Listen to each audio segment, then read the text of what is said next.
Hi, Sophie Glenn again, and we're talking about the MIG welders. This is a continuing series of videos, so there's lots of parts to go over, so it's easier to split it up into different videos.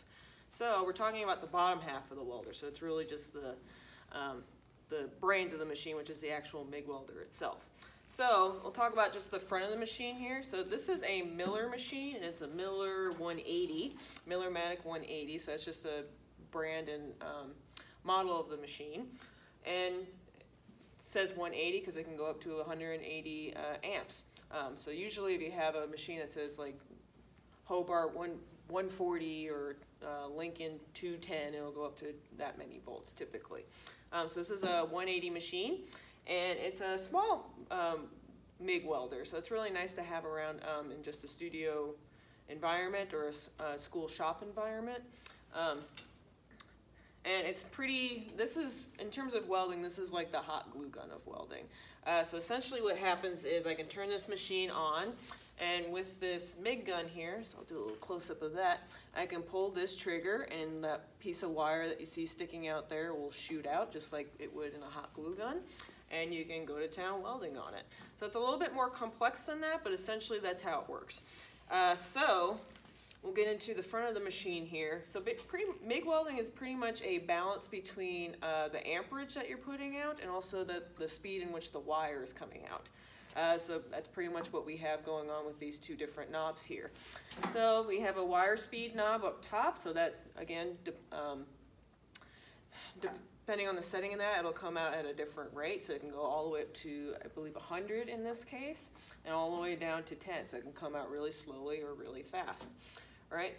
And then we have the amperage down here. So this is on a 1 to 10 scale here, or amperage and voltage are the same thing in this case. And here, this one actually has a nice little guide on it. So it goes from 24 gauge here all the way up to 5/16. So depending on the thickness of your steel that you're welding, or any material that or any metal material that you're welding, you can set this up to whatever gauge that you have, and that'll at least help you get in the right direction. So again, the settings for this is kind of just a balance between your wire speed and your voltage. So it's going to be different depending on the thickness of your material and what exactly you're welding. So if you're welding two different thicknesses together, for example, then you're going to have to set that, make those settings to the thicker material. So you might be wondering, how do I do that, and how am I supposed to know how to do that? So if we turn this machine on its side, hopefully you guys can see it. Okay, so you may not be able to see it in full force, but I'll take a picture of it and post it in Canvas or in the comment section of the video. So here we actually have a nice little gauge on how to determine your settings. Now this isn't set in stone exactly, so it's really just to give you a glimpse into where you need your settings to be. So it might be a little bit different depending on what exactly you're welding. But it gives you all sorts of different parameters to follow where you can get those settings, at least in the ballpark, if not right dead on. So what we have in this first column here is the type of material we're welding. So we have mainly steel and stainless steel. Those are the main types of metals you're going to be welding with this. And every now and then you could actually do aluminum welding. So it would require a different kind of spool gun. So it actually has an aluminum spool attached to the gun itself. Right? So that's a little bit of a different process. But we'll be focusing mainly on mild steel in this case. So just this top row here. This next row is the type of wire that you're using. So more often than not, you're going to be using solid wire. So that's just the regular copper-coated steel wire. And in this case, these are both on DC positive. It's going to be different depending on the gas mixture that you're using. And the DC positive is just the polarity in which you're welding at. So if you're using a flux core welding, for example, so it has actually flux in it, so it actually doesn't require any kind of gas, then you would actually have this on a DC negative setting. So that's that. And same thing, DC positive. More often than not, it's going to be on DC positive. So it should also be just set up for DC positive already. So next one is the type of gas that you're using.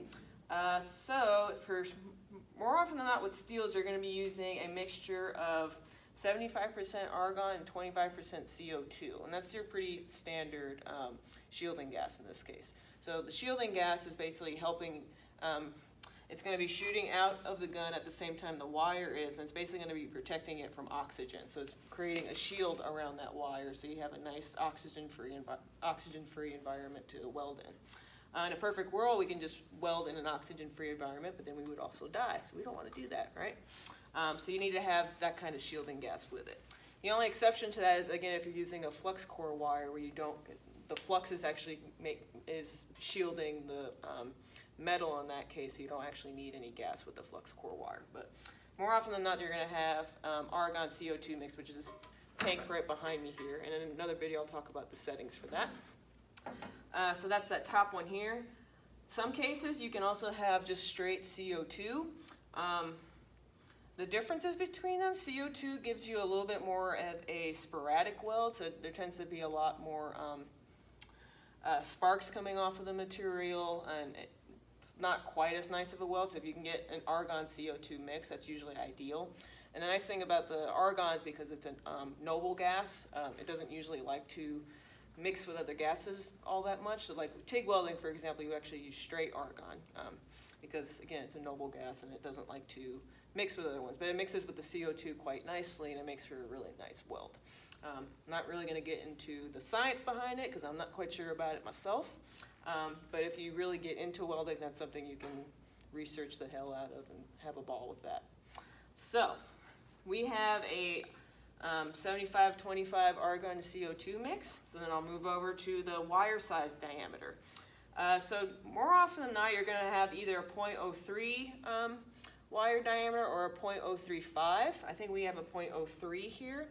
So if you're not sure, I would just ask your shop tech or your instructor and just make sure that you're using whatever, you're setting this to whatever wire diameter you have on your spool.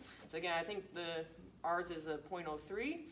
And then from there on out, then you can have different metal gauge settings. So up top here, it goes from 24 gauge all the way up to 5/16. So depending on, so say we're welding 18 gauge, or again we're using 0.30, that mixture of gas, solid wire, and then steel, so I can go straight across here. I need to set this at 3 and 35, right? So the voltage would be 3 and the wire speed would be 35. So that would at least point me in the right direction of where to set this machine up. So if you're finding that, so welds are going to look a little different, and that's how you would actually figure out if you need to adjust these settings a little bit. So if the wire speed is going a little bit too slow, then you just turn it up a little bit and see how it does then. And if it's burning through your material too quickly, it could either be a user error where you're not going fast enough when you're welding, or you might just have your voltage set too high, so you might need to turn your voltage down a little bit. So as long as this chart is nice to have available, so you can at least, again, get it in the ballpark. But sometimes, depending on what you're welding, or if you're not sure what you're welding, you'll need to adjust those accordingly.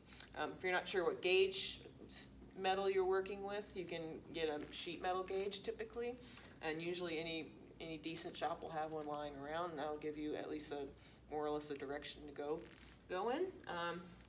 So yeah, lots of different parts with the MIG welder, but all important parts.